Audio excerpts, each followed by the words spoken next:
Bu Leni, untuk memenuhi target itu biasanya apa yang dilakukan oleh anggota?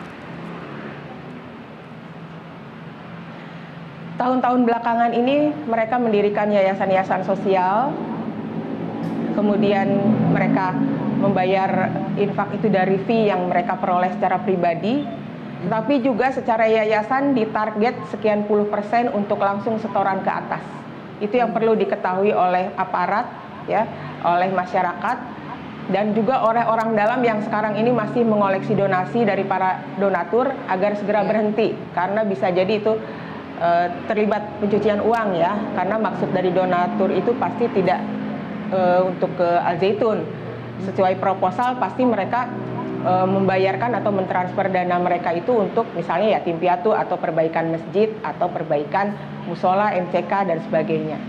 Begitu, Mbak Silvi. Jadi sebagian besar itu diperoleh dari yayasan-yayasan sosial, karena saya tahu begitu jadi wali santri, WhatsApp grup dari wali santri itu profilnya adalah yayasan-yayasan sosial tempat mereka bernaung.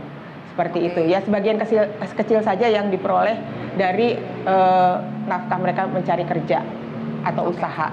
Begitu, baik. Mbak Silvi. Berarti anggota itu sampai mendirikan yayasan sosial, mengumpulkan uang dari masyarakat masuk ke yayasan sosial itu, tapi apakah dari yayasan itu langsung ke Al Zaitun atau ke orang lain, itu apakah para anggota tahu, Ibu?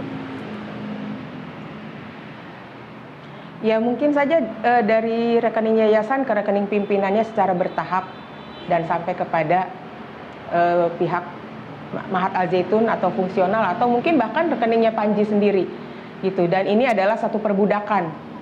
Kebayangkan 300 juta itu satu anggota keluarga atau satu istri. Suaminya pun sama. Kalau orang dalam juga, dan sudah pasti sebagian besar orang dalam, 300 juta juga harus diselesaikan dalam waktu 3 tahun.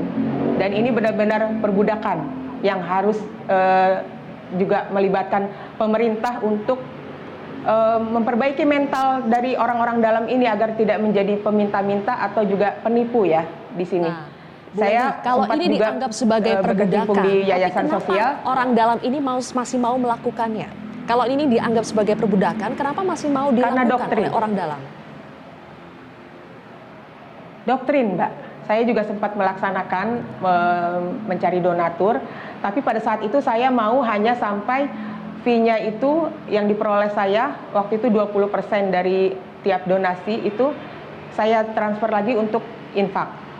Selebihnya, karena saya sudah tahu tiap yayasan itu ternyata ditarget langsung pendapatan yayasan itu ditransfer ke atas 30%-an. Di situ saya mulai berpikir, oh ini serakah ini.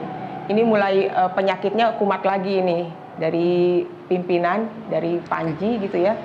Saya pikir sudah tidak bisa ditolerir, akhirnya saya kembalikan data-data dan saya kembalikan juga waktu itu HP ke yayasan tempat saya bernaung gitu. Baik. Bu Leni, apa yang terjadi kalau target itu tidak tercapai? Apakah ada sanksi? Apakah ada sanksi? Bu Leni, boleh dijawab nanti, kita harus jeda terlebih dahulu. Kami akan kembali lagi untuk mengulasnya di segmen selanjutnya.